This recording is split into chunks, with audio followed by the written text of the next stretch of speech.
Welcome to Cafe Stories. I'm Alfie, your host for today's mystery. We're joining the beloved Miss Jane Marple in The House of Three Widows. This story will captivate you as a seemingly simple inheritance dispute reveals a web of jealousy, secrets, and betrayal spanning over 4 decades. Before we begin, I would love to know where in the world you are tuning in from today. Let me know in the comments. Now settle into your favorite armchair, perhaps with a cup of tea, and prepare to be transported to the remote village of Thornwick, where the seemingly harmless Miss Marple uncovers the darkest of family secrets. Miss Marple and the House of Three Widows. Chapter 1. An Invitation to Hillcrest. Miss Jane Marple sat in her garden, her nimble fingers busy with her knitting as she enjoyed the last of the day's sunshine.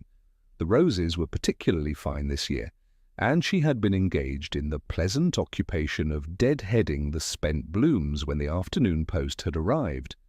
Now, with her gardening completed, she was examining the letter that had arrived from her old friend, Mrs. Dolores Bantry.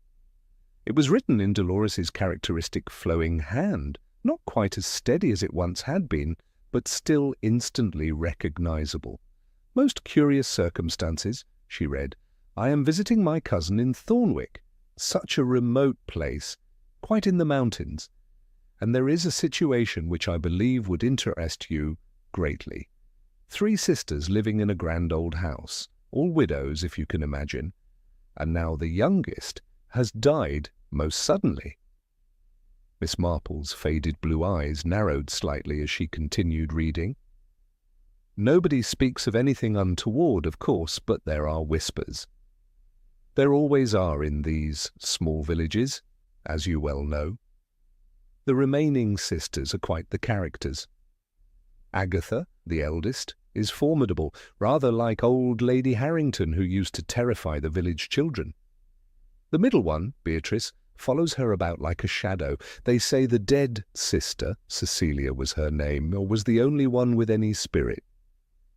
Miss Marple's needles clicked thoughtfully as she considered the letter. "I would be so pleased if you could visit while I am still here. Thornwick has a charming little inn, the Golden Pheasant, where you would be most comfortable.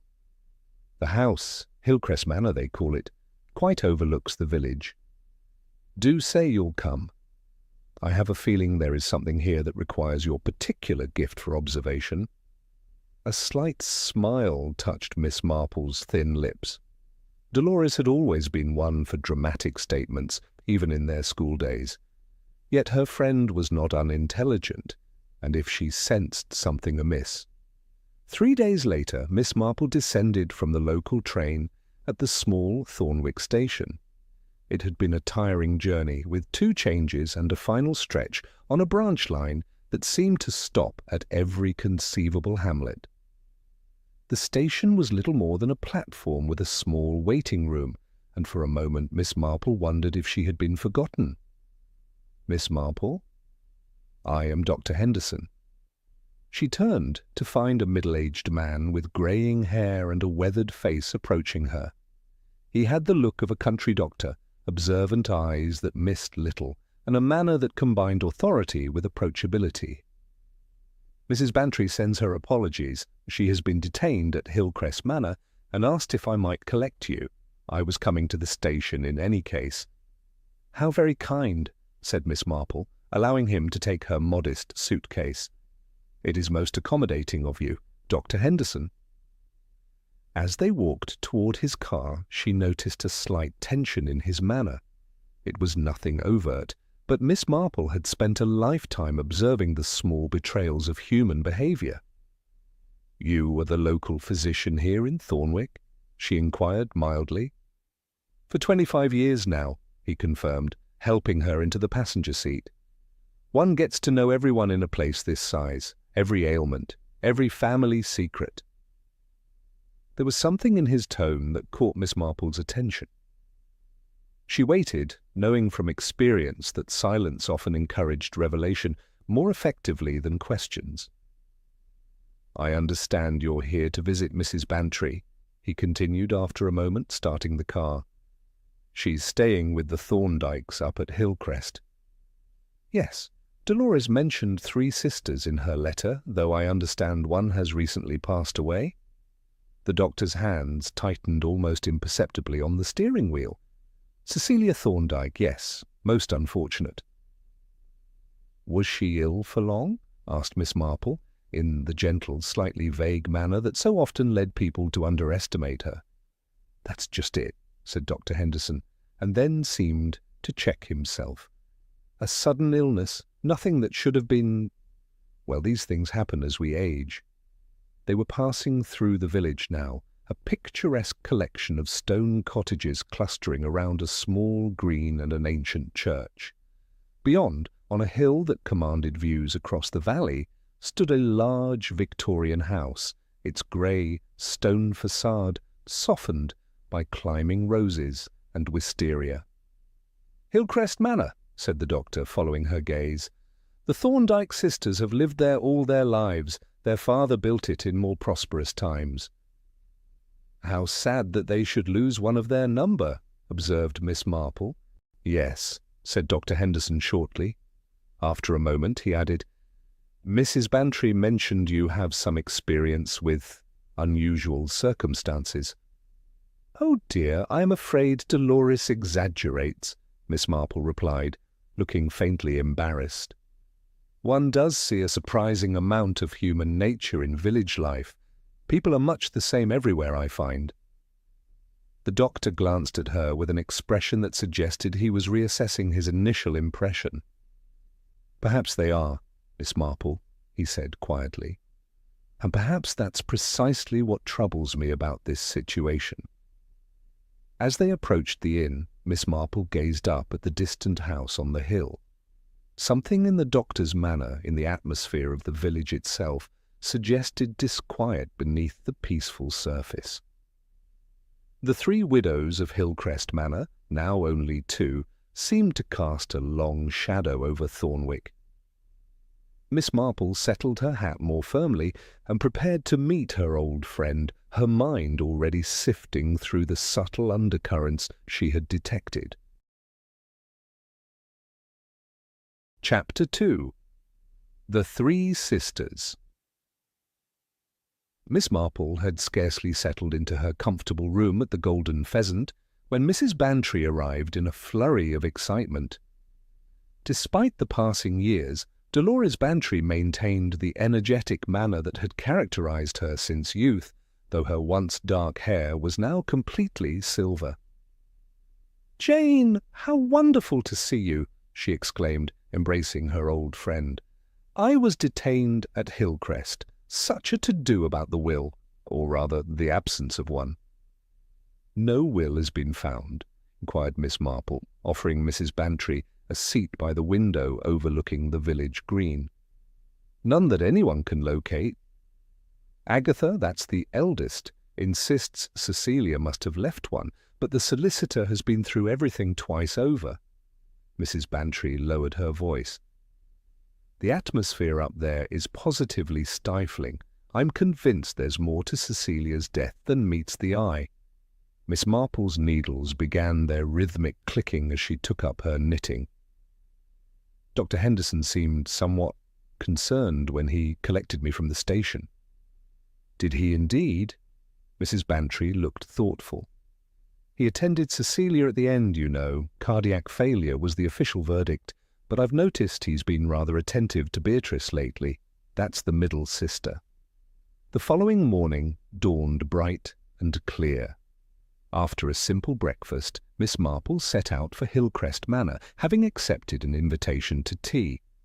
The walk was uphill but not unpleasant, offering splendid views of the surrounding countryside. As she approached the house, she noted how the Victorian architecture presented a somewhat forbidding aspect despite the climbing roses that softened its grey stone walls. The door was opened by a thin, elderly maid with watchful eyes, who led Miss Marple through a dimly lit hallway into a drawing-room where the remaining Thorndyke sisters awaited. "Miss Marple, "How good of you to visit us in our time of sorrow," said Agatha Thorndyke, rising from her chair by the fireplace. Miss Marple was immediately struck by the woman's commanding presence. Tall and straight-backed despite her years, with silver hair pulled into a severe bun, Agatha Thorndyke possessed the unmistakable air of one accustomed to authority. Her black mourning dress was impeccably tailored, her only ornament a cameo brooch at her throat. "Mrs. Bantry has spoken so highly of you," Agatha continued, gesturing to a chair. "And this is my sister, Beatrice." The contrast between the sisters was immediately apparent. Where Agatha was commanding, Beatrice appeared diminished, as though existing in her sister's shadow. Smaller and slighter, with a perpetually anxious expression, she nodded to Miss Marple with a hesitant smile. "How do you do?" she said in a soft voice. "I hope you'll forgive our reduced circumstances. Since Cecilia's passing, things have been rather unsettled." "Naturally," murmured Miss Marple sympathetically. "It is always difficult to lose a loved one, especially so suddenly." A silence fell, laden with unspoken tensions. The maid brought in tea, and Miss Marple observed how Beatrice's hands trembled slightly as she poured. "You must tell us about yourself, Miss Marple," said Agatha, her tone making it more command than request. "Dolores mentioned you reside in St. Mary Mead. Such a charming village, I understand." "Oh yes, though I dare say not nearly as picturesque as Thornwick," replied Miss Marple, with gentle self-deprecation. "One does see all manner of human nature in village life, however. People are remarkably similar wherever one goes." "Indeed," said Agatha, with the faintest hint of condescension. "I find mountain communities quite distinct from those in more accessible locations. We keep to ourselves here at Hillcrest." "Cecilia didn't," said Beatrice suddenly, then looked alarmed at her own boldness. Agatha's expression hardened momentarily. "My younger sister was of a different temperament, more impulsive." "We were all different, really," Beatrice continued, gaining courage. "Though we shared this house all our lives, would you care to see Cecilia's portrait, Miss Marple? It was painted just last year." The portrait hung in the library, a room lined with leather-bound volumes and smelling pleasantly of beeswax and old paper. The painting revealed a woman perhaps a decade younger than her sisters, with a vivacious expression and a secretive smile that suggested hidden depths. Unlike the austere furnishings of the drawing-room, Cecilia's portrait conveyed warmth and a certain defiance. "She was always the pretty one," said Beatrice softly, "even as a girl." "All three of you must have been quite striking in your youth," observed Miss Marple. A smile flickered across Beatrice's face. "There was a time when... but that was many years ago, before we married." "Did your husbands reside here at Hillcrest?" asked Miss Marple, innocently. "Certainly not," said Agatha, who had followed them into the library. "We each married and left home, as was proper. It was only after we were widowed that we returned to the family house." "How fortunate you had one another for companionship," said Miss Marple. "Yes, wasn't it?" said Beatrice with an inflection that suggested the opposite. As they returned to the drawing-room, Miss Marple noticed a photograph on a side table, 3 young women in the fashion of the early 1900s, standing with a handsome, dark-haired man. "Oh, that was taken before any of us were married," said Beatrice, following her gaze. "Edward Blackwood, he was quite the eligible bachelor in those days." "Beatrice, I hardly think Miss Marple is interested in ancient history," Agatha cut in sharply. "The gardener has been asking about the roses, and I believe you wished to speak with him." The dismissal was thinly veiled, and Beatrice obediently excused herself. Once she had gone, Agatha's manner became marginally more relaxed. "You must forgive my sister. Cecilia's death has affected her deeply. They were always close, despite their differences." "It is only natural," said Miss Marple. Mr. Blackwood in the photograph? Was he a family friend? Something flickered in Agatha Thorndyke's eyes, a hardness that belied her polite smile. A mere acquaintance from many years ago. None of us has heard from him in decades. As Miss Marple departed Hillcrest Manor, an hour later, she found herself reflecting on the strange atmosphere of the house, the tensions beneath the surface, the carefully maintained facade of propriety, and most particularly, the way both sisters had reacted to the mention of Edward Blackwood. There was a story there, she felt certain, one that perhaps held the key to understanding the present circumstances. Chapter 3. Whispers from the Village. The following morning, Miss Marple decided to acquaint herself with the village of Thornwick. Such explorations, she had found, often yielded the most valuable insights.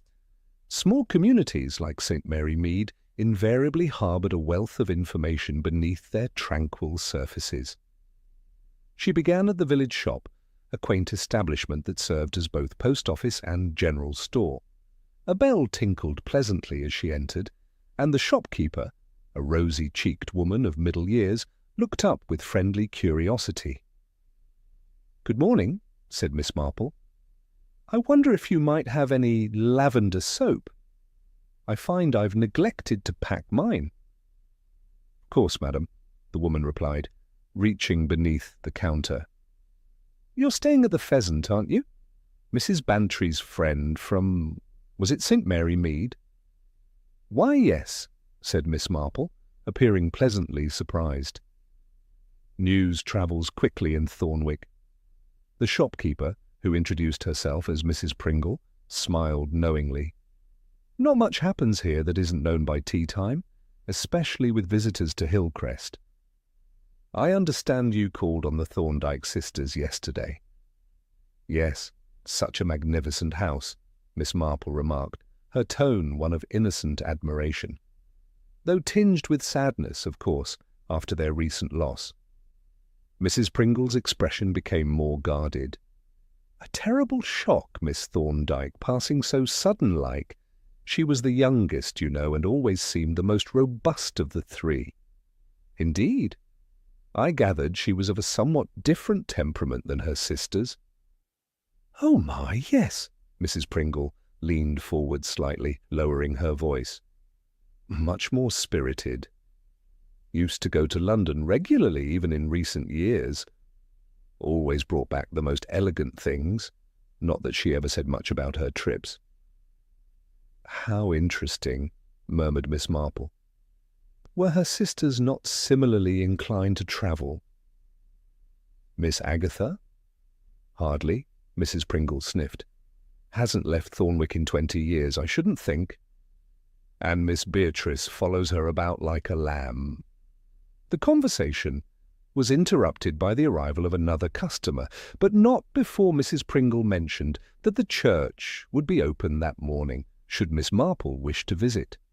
The church of St. Michael's was small but beautifully maintained, with Norman architecture and stained glass windows that cast jewelled patterns across the stone floor.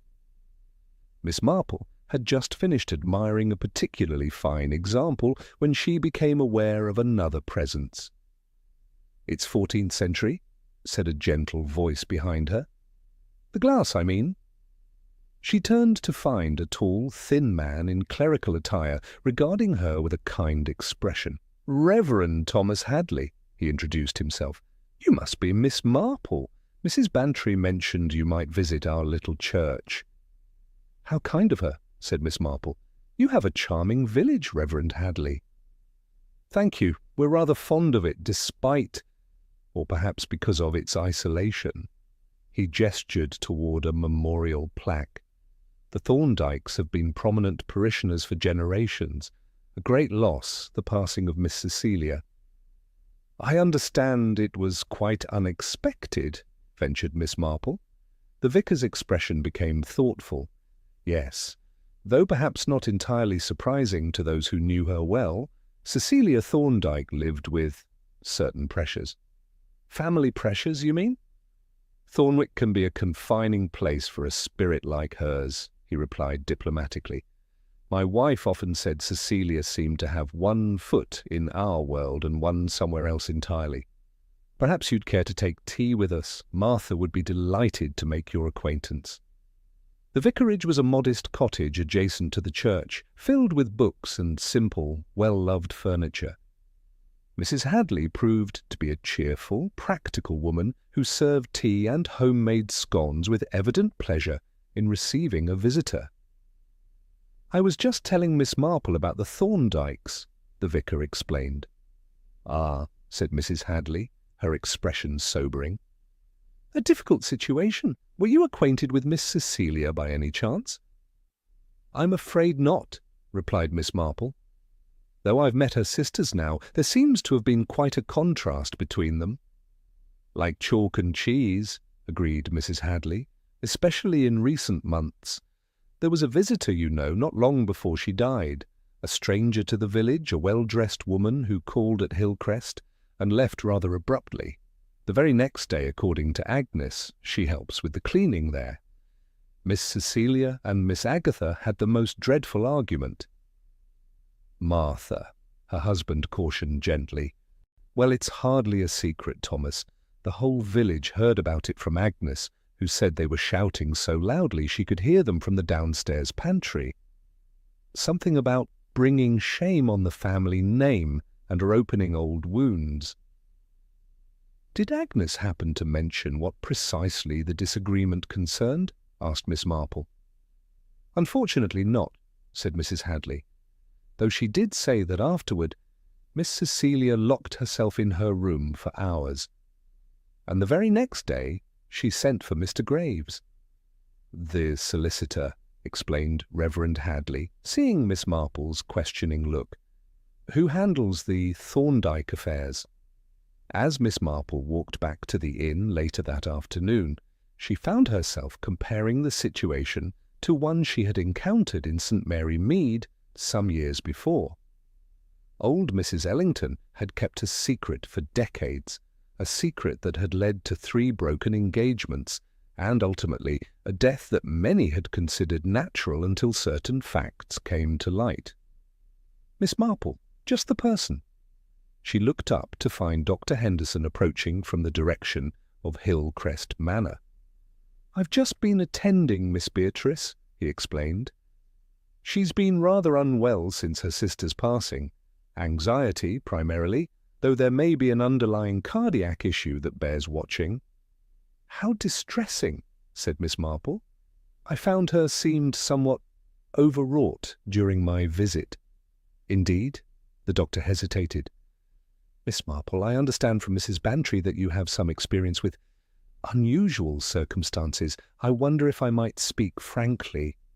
"Of course, Doctor." "Cecilia Thorndyke's death troubles me," he said, lowering his voice, though there was no one nearby. "The symptoms were consistent with heart failure, yes, but there was a suddenness that, well, I've been practicing medicine for many years, and sometimes one develops intuitions." Miss Marple nodded encouragingly. "There's to be a gathering at Hillcrest tomorrow," he continued. "Mr. Graves is arriving from London regarding the will. It appears there have been some developments. Mrs. Bantry suggested you might wish to accompany her." "That would be most interesting," said Miss Marple thoughtfully. As the doctor took his leave, Miss Marple continued toward the inn, her mind busy with the various fragments of information she had gathered. The mysterious visitor, the argument between the sisters, the hasty summoning of the solicitor, all suggested that Cecilia Thorndyke had indeed been harbouring some secret. And secrets, as Miss Marple well knew, could be deadly when suddenly exposed to light.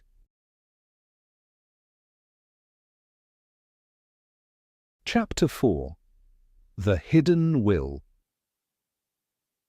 The gathering at Hillcrest the following afternoon promised to be a tense affair. Miss Marple arrived with Mrs. Bantry shortly before 3 o'clock to find the drawing-room already occupied by Agatha Thorndyke, who sat rigidly in her customary chair by the fireplace. "Mrs. Bantry," Miss Marple?" she acknowledged with a curt nod. "Mr. Graves has been delayed by some trouble on the railway. Beatrice is resting, but will join us when he arrives." "I do hope she's feeling better," said Miss Marple. "Dr. Henderson mentioned she had been unwell." "My sister has always been delicate," replied Agatha dismissively. "The slightest upset affects her nerves." "And there have been many upsets of late," observed Mrs. Bantry. "This business with Cecilia's will or lack thereof must be quite distressing." "Indeed," said Agatha. Her thin fingers gripped the arms of her chair. "Though I cannot imagine what possessed Cecilia to revise her arrangements, our previous understanding was perfectly clear." "Previous understanding?" inquired Miss Marple gently. "A simple agreement made some years ago. As none of us had children, we each pledged to leave our portions to the surviving sisters." She frowned. "But Cecilia always was unpredictable. If she did make changes, they will no doubt be as impulsive as she was." At that moment, the elderly maid appeared to announce Mr. Graves's arrival. The solicitor was a small, precise man with gold-rimmed spectacles and a manner that suggested he was more comfortable with documents than with people. "Miss Thorndyke," he greeted Agatha with a small bow. "Ladies, I apologize for the delay." "Shall I fetch Miss Beatrice?" asked the maid. "Yes, Martha. And some tea, if you please." Agatha gestured for Mr. Graves to take a seat. "I understand you've been unable to locate Cecilia's most recent will." The solicitor placed his briefcase on a side table and extracted a folder. "That is correct. I have only the document executed 3 years ago, leaving her estate to you and Miss Beatrice in equal shares. However, as I explained in my letter, Miss Cecilia definitely called upon me 6 weeks ago to discuss revisions." "But nothing was finalized," pressed Agatha. "She said she would send the completed document by post within the week." Mr. Graves adjusted his spectacles. "I received nothing, despite sending 2 subsequent reminders."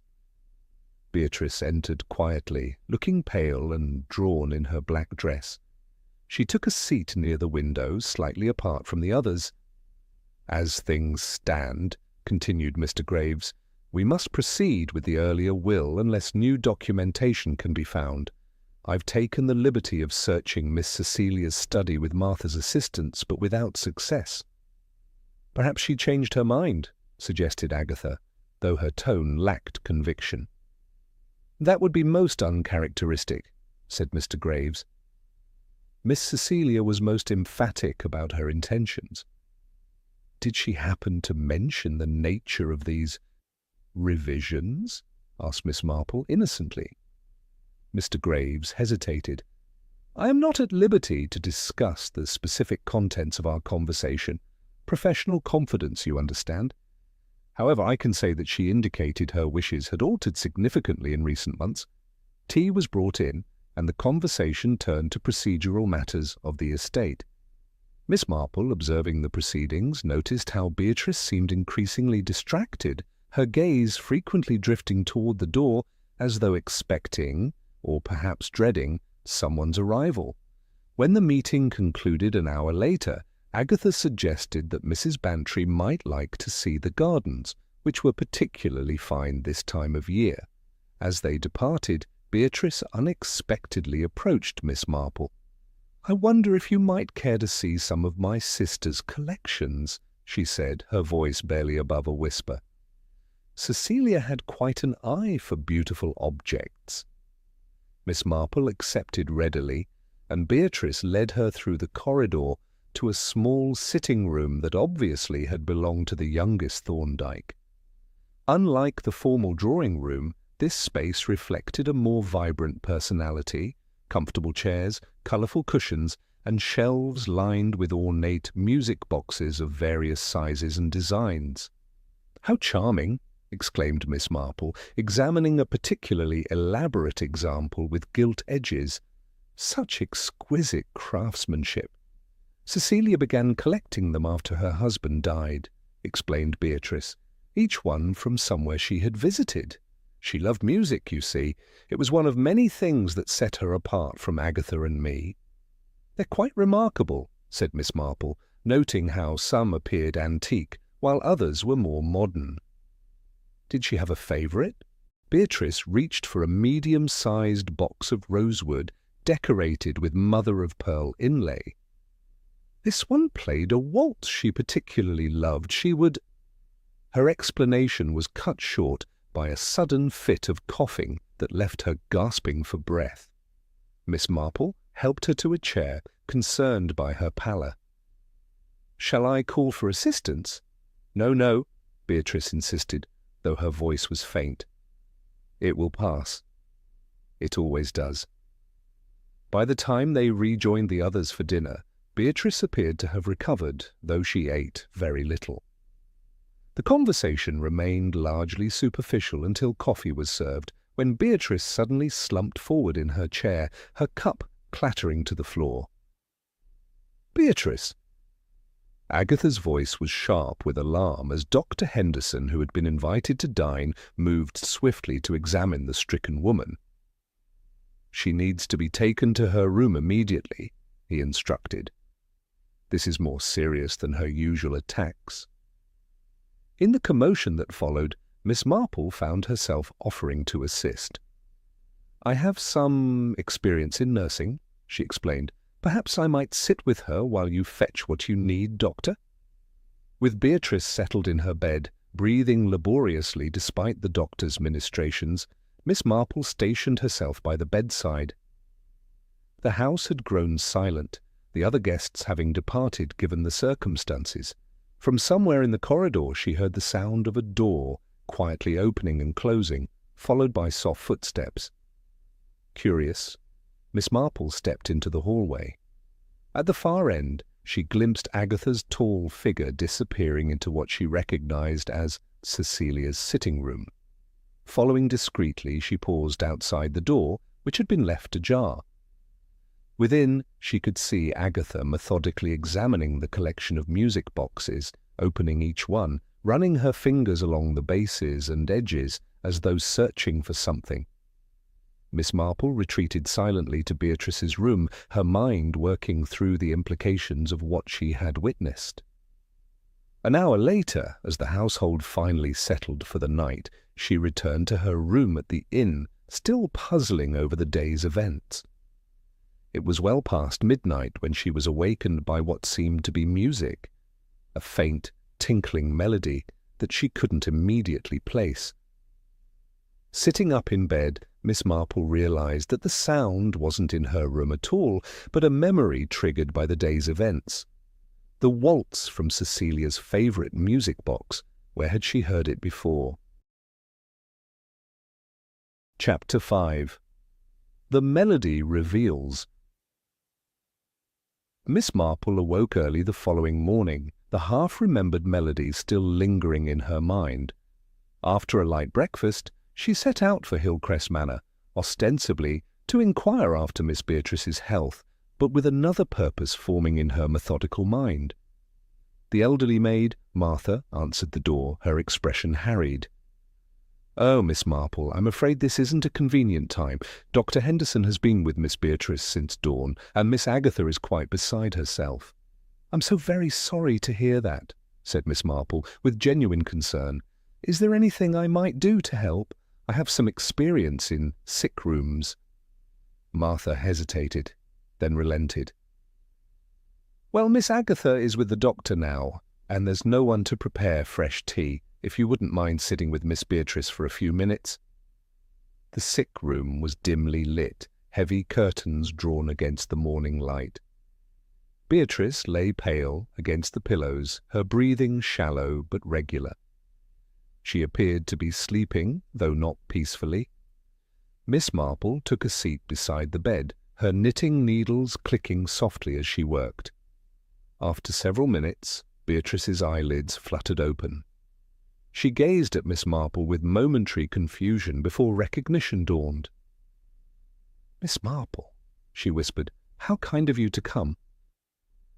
Not at all, my dear. I was concerned after your turn last night. Beatrice attempted a weak smile. It seems I am following in Cecilia's footsteps sooner than expected. Now you mustn't talk that way, admonished Miss Marple gently. Dr. Henderson is doing everything possible. Yes, murmured Beatrice, though some conditions are beyond medical remedy. Her gaze drifted toward the window. Miss Marple, might I ask you something? Of course. If you knew something terrible, would you tell, even if it meant destroying what little peace remained? Before Miss Marple could respond, the door opened and Agatha entered, followed by Dr. Henderson. Seeing Miss Marple, Agatha's expression hardened. I wasn't aware we had visitors, she said coldly. Martha asked me to sit with your sister while she prepared tea, explained Miss Marple, gathering her knitting. I'll leave you now. No, please stay, said Beatrice unexpectedly, her voice stronger. I would like to speak with Miss Marple privately when the doctor has finished. Agatha's mouth tightened, but she did not object further. After Dr. Henderson had completed his examination and provided fresh medication, he drew Miss Marple aside. Her condition is worsening, he murmured. The symptoms are remarkably similar to her sister's final illness, though progressing more slowly. I've sent for a specialist from London, but... His meaning was clear. When he and Agatha had gone, Miss Marple returned to Beatrice's bedside. You wish to speak with me? Beatrice glanced anxiously at the door. Cecilia's music box, the rosewood one I showed you. She and Edward, that was their song. Edward Blackwood, prompted Miss Marple when Beatrice fell silent. Yes. We all loved him once, you know. All three sisters competing for the same man. A bitter smile touched her lips. Agatha was the eldest and most accomplished. I was the sensible one. But Cecilia had a fire in her that neither of us possessed. Edward recognized it immediately. Yet none of you married him, observed Miss Marple. There was an incident, a scandal that our father couldn't abide. Edward left Thornwick, and we all made suitable marriages elsewhere. Beatrice's voice grew fainter, but Cecilia never forgot, and neither did Agatha. She closed her eyes, exhaustion evident in her face. The music box. You must... Her voice trailed off as she drifted into sleep or unconsciousness. Miss Marple sat with her a while longer, then quietly left the room. Rather than heading downstairs, however, she made her way to Cecilia's sitting room. The door was unlocked, the room undisturbed since her previous visit. The rosewood music box sat among its companions on the shelf. Miss Marple took it down carefully, examining its elegant craftsmanship. When she opened the lid, a waltz began to play, the same melody that had echoed in her memory during the night. Looking more closely at the box, Miss Marple noticed something unusual about its construction. The interior compartment seemed shallower than the exterior dimensions would suggest. Her fingers, sensitive from years of needlework, detected a slight irregularity in the wooden base. With careful pressure, a hidden panel slid aside, revealing a folded document. Miss Marple had just withdrawn it when she heard footsteps in the corridor. Quickly replacing the music box, she turned toward the bookshelf as Beatrice entered, leaning heavily on a walking stick. "You found it," said Beatrice, her voice barely audible. "I thought you might." "You should be resting," said Miss Marple with concern. "There isn't time for rest." Beatrice made her way to a chair. "Agatha has gone to the village. We have perhaps 15 minutes. Miss Marple hesitated only briefly before retrieving the document. "Is this what I think it is?"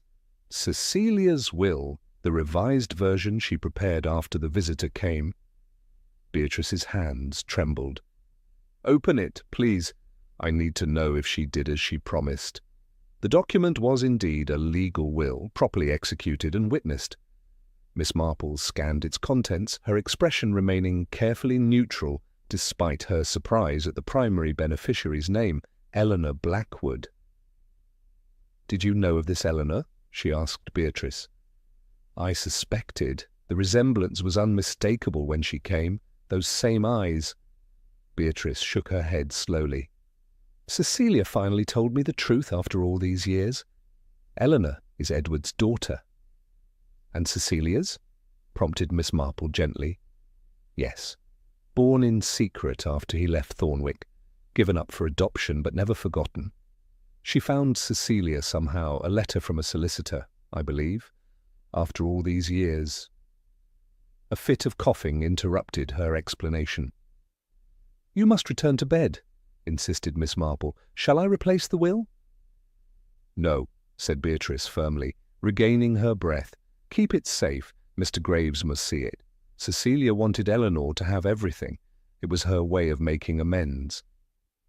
"And you believe this is why—" Before Miss Marple could complete her question, they heard the front door open downstairs and Agatha's voice issuing instructions to Martha. Beatrice clutched Miss Marple's hand. "Please help me back to my room. She mustn't find us here together." By the time Agatha climbed the stairs, Miss Marple had settled Beatrice back in bed and concealed the will in her knitting bag. She made her excuses shortly thereafter, promising to return the following day. That afternoon, as the inn prepared for dinner service, word arrived that Mr. Graves would be returning to Hillcrest the next morning.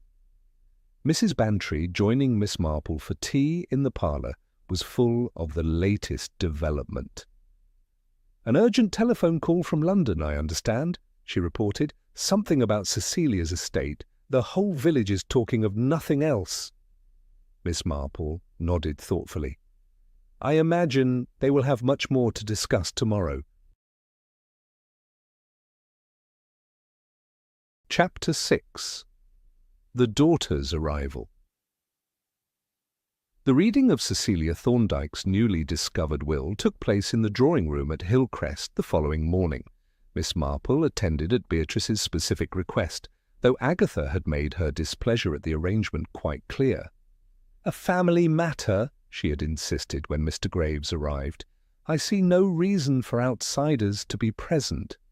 "Miss Marple has been most kind during my illness," Beatrice had replied with uncharacteristic firmness. "I wish her to stay." Agatha, outvoted, had subsided into rigid silence, her back straight as a ramrod in her chair by the fireplace.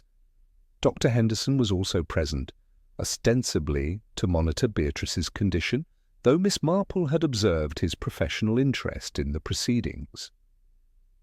Mr. Graves adjusted his spectacles and cleared his throat. "This document appears to be properly executed," he announced, examining the will Miss Marple had surrendered to him upon his arrival. "The witnesses' signatures are those of my clerk and my secretary. It is, without doubt, the missing will." "And the contents?" demanded Agatha, her voice taut with suppressed emotion. "Miss Cecilia has left the bulk of her estate to Miss Eleanor Blackwood," replied the solicitor, glancing up from the document, "with a small annuity to Miss Beatrice and certain personal items divided between you both." "Eleanor Blackwood?" Agatha's voice was ice. "Who is this person? I've never heard the name." "I have taken the liberty of contacting Miss Blackwood at the address provided in the will," continued Mr. Graves, unmoved by Agatha's reaction. "She will arrive this afternoon to discuss the inheritance." "This is preposterous," declared Agatha, rising to her feet. "Some unknown woman inheriting what rightfully belongs to the family.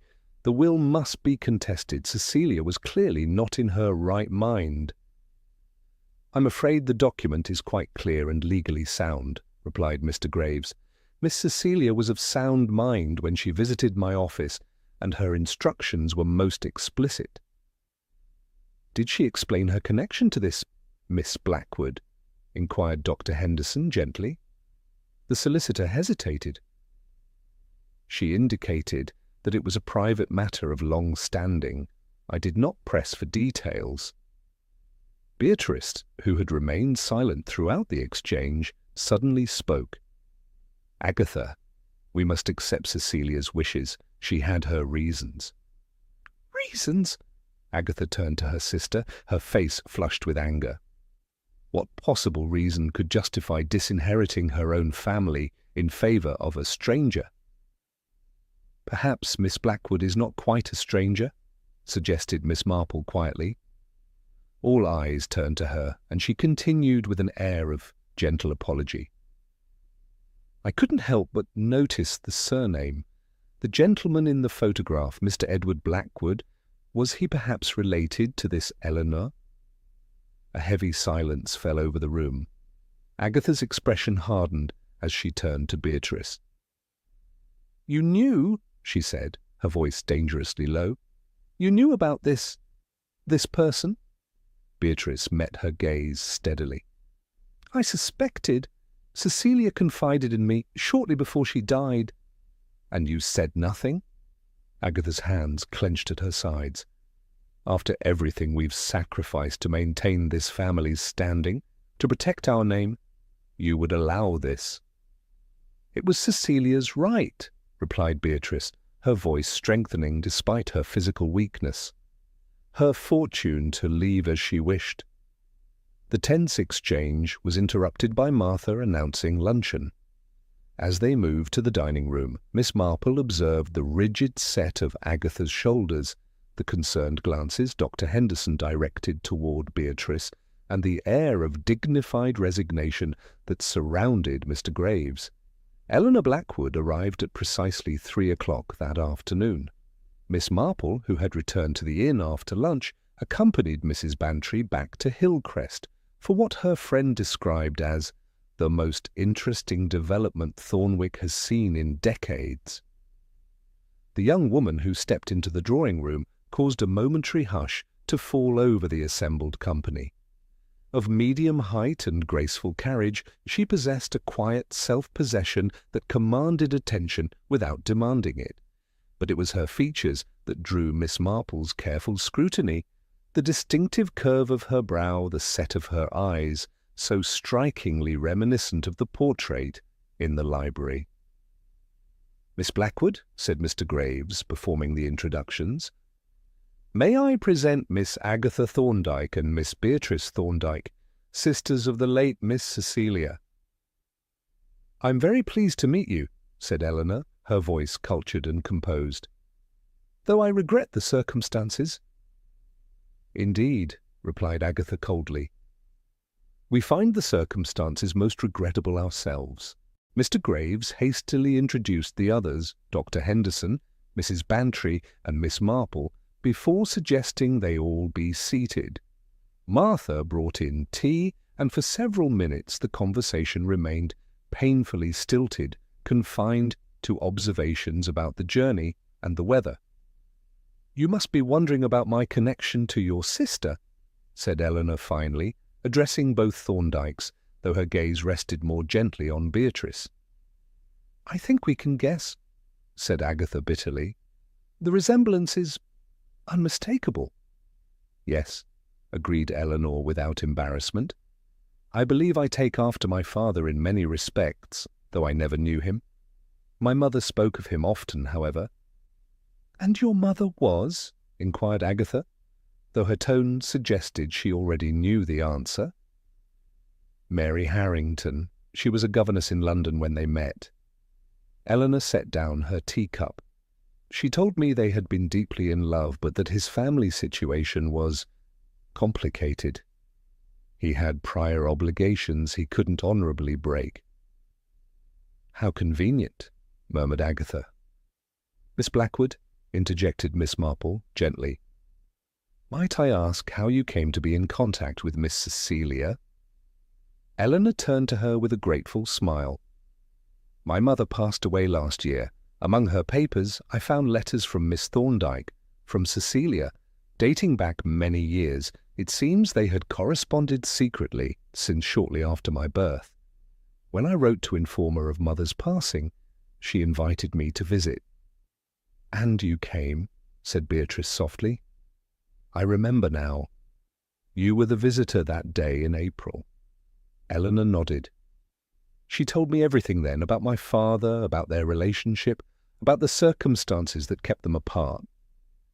She said she had monitored my life from a distance, though she respected my mother's wish that I not be told until I was grown." "A charming story," said Agatha, her voice laden with sarcasm. "And naturally, she decided to leave you her fortune." "I tried to refuse," replied Eleanor with dignity. "I have a modest income of my own, and no need for wealth. But she insisted it was her right, indeed her duty, to provide for me as my father would have wished." Something in her phrasing caught Miss Marple's attention. Before she could pursue it, however, Beatrice suffered another coughing fit. Dr. Henderson moved swiftly to her side and, after a brief examination, insisted she return to bed. "Will you stay at Hillcrest, Miss Blackwood?" inquired Mrs. Bantry, as the gathering prepared to disperse. "There's room at the inn if you prefer." "Miss Blackwood is welcome to stay here," said Beatrice firmly, leaning on the doctor's arm. "It was Cecilia's wish, and I concur." Agatha said nothing, but her expression as she watched Eleanor, a mixture of hostility and something deeper, more complex, reminded Miss Marple forcibly of old Mrs. Ellington when confronted with evidence of her past indiscretions. It was the look of someone seeing a ghost made flesh, a reminder of sins believed long buried. Chapter 7. Patterns of the Past. The atmosphere at Hillcrest Manor grew increasingly strained with Eleanor Blackwood's continued presence. Miss Marple, calling to visit Beatrice the following morning, found the middle Thorndyke sister noticeably weaker, her breathing laboured, and her complexion alarmingly grey. "I'm afraid she had a difficult night," murmured Dr. Henderson, drawing Miss Marple aside in the corridor. "The specialist from London should arrive this afternoon, but I confess I'm deeply concerned." "The symptoms are worsening?" inquired Miss Marple. "Rapidly. There's a similarity to Cecilia's final decline that I find troubling." The doctor hesitated, then added in a lower voice, "I've taken the liberty of securing samples for analysis." "Miss Marple, you may recall my earlier reservations about the circumstances of Cecilia's death." Before Miss Marple could respond, Martha approached to inform them that Beatrice was asking for Miss Marple specifically. "She's been most insistent, miss," added the maid, even when Miss Agatha suggested she rest undisturbed. The sick room was dimly lit, heavy curtains drawn against the morning sunlight. Beatrice lay propped against several pillows, her breathing shallow, but her eyes alert. She gestured weakly for Miss Marple to approach. "Thank you for coming," she whispered. "There isn't much time." "Now, my dear, you mustn't talk that way," said Miss Marple, taking a seat beside the bed. "Dr. Henderson has called for a specialist." "Too late for specialists." Beatrice's voice strengthened momentarily. "Miss Marple, I need to speak with you privately about Cecilia and about Eleanor." "Of course. What is it you wish to tell me?" Beatrice glanced anxiously toward the door. "Agatha mustn't know we've spoken. She's watching me carefully. Miss Marple, do you believe in heredity? The way certain features, certain tendencies pass from one generation to the next?" "I've certainly observed family resemblances," replied Miss Marple carefully. "Eleanor has her father's eyes, and Cecilia's smile." Beatrice's gaze grew distant. "We all loved Edward, you know, all three sisters, but he loved only Cecilia. Agatha never forgave either of them for that." "Was there an understanding between them, between Edward and Cecilia?" "More than an understanding. They planned to marry." Beatrice's voice dropped to a whisper. "But father discovered their secret meetings. There was a terrible confrontation. Edward was sent away, and we were told never to mention his name again." She closed her eyes briefly, gathering strength. Cecilia was already with child, though none of us knew it then. She was sent to visit an aunt in London, ostensibly for the season, but actually to hide her condition. The baby was given up for adoption. "Eleanor," murmured Miss Marple. Yes, but that wasn't the end. Beatrice's hand moved restlessly on the coverlet.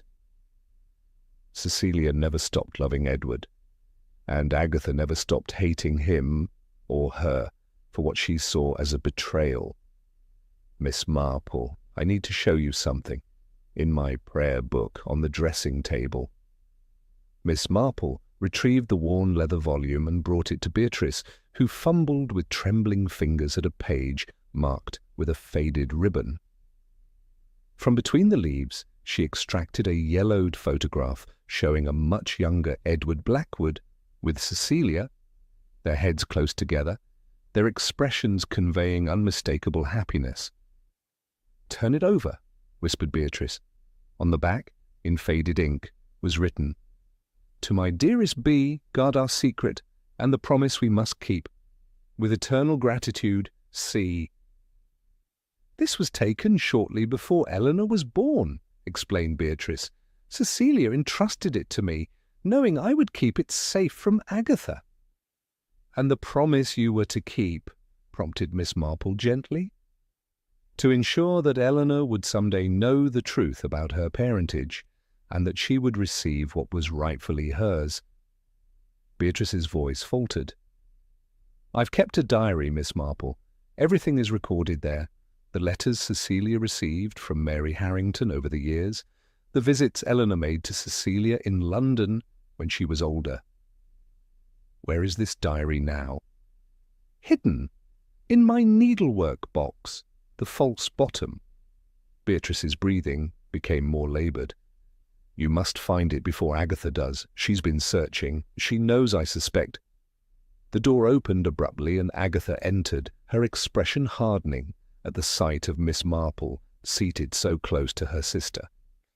"Beatrice needs rest," she said sharply. "The doctor was most explicit." "Of course," agreed Miss Marple, rising. "I was just leaving." "Wait," gasped Beatrice, clutching at Miss Marple's hand. "Come back this evening. I need to tell you." "That's quite enough," interrupted Agatha. "You're overexciting yourself, Beatrice. Your health must be our primary concern now." As Miss Marple reluctantly took her leave, she glanced back to see Agatha standing rigidly by the bed, watching her sister with an expression that combined concern with something harder, more calculating. Returning to the inn for luncheon, Miss Marple found Mrs. Bantry full of village gossip about the mysterious London visitor and her connection to the Thorndyke family. "The most extraordinary theories are circulating," she declared. "Mrs. Pringle at the shop is convinced the young woman must be a fraud, while Reverend Hadley's wife insists there's a marked family resemblance. What do you make of it all, Jane?" "It reminds me somewhat of a case in St. Mary Mead," replied Miss Marple thoughtfully. "Old Mrs. Wilkins discovered her late husband had fathered a child with their former housemaid. The resemblance, when the young man appeared, was quite unmistakable." "And was there a terrible scene? Did Mrs. Wilkins refuse to acknowledge him?" "On the contrary. She welcomed him into her home and altered her will in his favour." Miss Marple's needles clicked rhythmically. It was her sister who objected most strenuously. She had always expected to inherit the Wilkins property, you see, and the appearance of this new heir threatened her expectations. "Jealousy is such a destructive emotion," observed Mrs. Bantry. "Particularly when it has festered for decades," agreed Miss Marple. In that case, the sister's resentment had poisoned her mind to such an extent that she was prepared to take desperate measures. That evening, Miss Marple returned to Hillcrest Manor, only to be informed by a distraught Martha that Beatrice had suffered a severe attack shortly after luncheon and had fallen into a coma. Dr. Henderson and the specialist from London were in attendance, but the prognosis was grave. "She asked for you repeatedly before she lost consciousness," Martha confided, wiping her eyes with her apron. but Miss Agatha wouldn't hear of sending for anyone. "Is Miss Thorndyke in her sister's room now?" inquired Miss Marple. "No, miss. She's gone to lie down with a headache. The strain, you know." Miss Marple nodded sympathetically. "Perhaps I might just look in on poor Miss Beatrice." "I promise not to disturb the doctors." Once admitted to the sick room, Miss Marple exchanged quiet words with Dr. Henderson, whose grave expression confirmed her worst fears. When the doctors stepped out briefly to confer in the corridor, she took the opportunity to examine the needlework box on Beatrice's dressing table. The false bottom was cleverly constructed, but yielded to Miss Marple's practised fingers. Within lay a small, leather-bound diary, its pages filled with Beatrice's neat handwriting. Quickly securing it in her handbag, Miss Marple was preparing to leave when she noticed a slip of paper that had fallen to the floor, a laboratory report addressed to Dr. Henderson, with certain compounds underlined in red ink. Chapter 8. The Truth Inherits. The following evening found an unusual gathering assembled in the drawing-room at Hillcrest Manor. Dr. Henderson had arranged it at Miss Marple's request, explaining to Agatha that certain matters regarding her sister's estates required immediate attention. In addition to Agatha and Eleanor, Mrs. Bantry, Mr. Graves, and Inspector Morton from the county police were present. "I fail to see why all this is necessary," Agatha remarked coldly, her tall figure rigid with disapproval as she stood by the fireplace. "My sister's condition is critical. This hardly seems the time for legal discussions." "I'm afraid it cannot wait, Miss Thorndyke," said Dr. Henderson gravely. "Miss Marple has information that bears directly on both your sisters' illnesses." All eyes turned to Miss Marple, who sat quietly with her knitting, the picture of an unassuming elderly lady. She looked up with a slightly apologetic smile. "It's all rather distressing, I'm afraid," she began, her needles continuing their rhythmic movement. "But certain patterns have become apparent that cannot be ignored. You see, I've been reminded throughout this sad affair of a case in St. Mary Mead some years ago. 3 sisters, much like the Thorndykes, whose affections became entangled with the same gentleman." "Really, Miss Marple," interrupted Agatha sharply, "is this village gossip relevant to my sister's condition?" "Most relevant," replied Miss Marple, unperturbed. "In both cases jealousy festered for decades, eventually leading to tragedy. The human heart doesn't readily relinquish its grievances, you see." Eleanor Blackwood leaned forward slightly. "You believe my aunt's death and my mother's illness were not natural?" "Your mother?" echoed Agatha, her voice tight with anger. "Yes," said Miss Marple gently. "Cecilia Thorndyke was indeed Eleanor's mother, as Beatrice confirmed to me yesterday, a fact you've known since Eleanor's visit in April, Miss Thorndyke, though you've refused to acknowledge it openly." "This is absurd," declared Agatha. "You have no proof of these outlandish claims." "On the contrary," said Inspector Morton, speaking for the first time, "Dr. Henderson has provided substantial evidence. The laboratory report confirms the presence of arsenic in samples taken from both Miss Cecilia and Miss Beatrice." "Arsenic?" gasped Mrs. Bantry. "But how?" "The roses," said Miss Marple quietly. "Miss Agatha is an avid gardener, particularly proud of her roses. The arsenic compound used to treat black spot on roses can be quite lethal when administered in tea over a period of time. The symptoms mimic certain types of heart failure, especially in elderly patients. Beatrice began to suspect after Cecilia's death, particularly when she observed her sister disposing of Cecilia's personal correspondence." "This is outrageous," protested Agatha, though her complexion had grown noticeably paler. "Beatrice kept a detailed diary," continued Miss Marple, removing the small leather volume from her handbag. "She recorded her growing suspicions, particularly after discovering that Cecilia had made contact with Eleanor, The final entry, dated just 3 days ago, states her belief that you poisoned Cecilia upon learning of Eleanor's existence and her claim to inheritance. A claim based on what? Demanded Agatha. The deluded ramblings of a sick woman. Mr. Graves cleared his throat. Actually, there is further documentation. When examining Miss Cecilia's legal papers, I discovered correspondence dating back over 20 years with Mrs. Mary Harrington, Eleanor's adoptive mother. The letters establish beyond doubt the parentage of Miss Blackwood. And Beatrice knew this, added Miss Marple. She knew that Cecilia had maintained contact with her daughter through Mary Harrington, and that she intended to bring Eleanor back into the family. When you discovered this, Miss Thorndyke, it threatened everything you had sacrificed for the family name, the estate, the respectability you had maintained at such cost. You cannot possibly understand, said Agatha, her voice suddenly altered, lower, and filled with a lifetime of bitterness. The scandal would have ruined us. Father made us promise, all of us, never to speak of it again. I kept that promise. I protected this family for decades, while Cecilia secretly defied us all. And when Eleanor appeared, the physical proof of that defiance, you decided Cecilia must be silenced permanently, said Inspector Morton. And later, when Beatrice began to suspect, you administered the same treatment to her. She was going to tell everyone, whispered Agatha, her composure cracking. After all these years of sacrifice, of watching over this house, maintaining our position, she was going to throw it all away for that woman's child. Eleanor had remained silent throughout this exchange, her face pale but composed.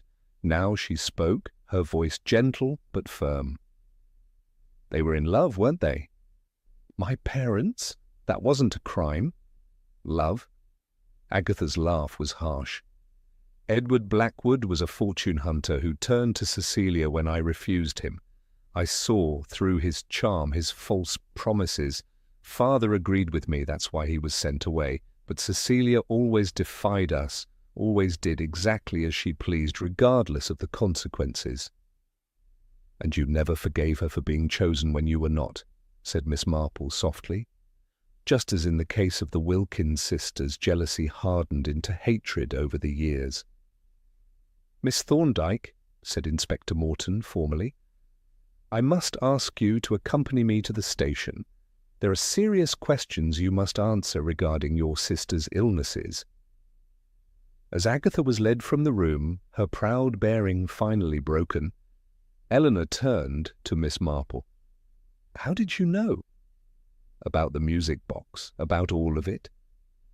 It reminded me of something quite similar in St. Mary Mead, replied Miss Marple, carefully placing her knitting in her bag.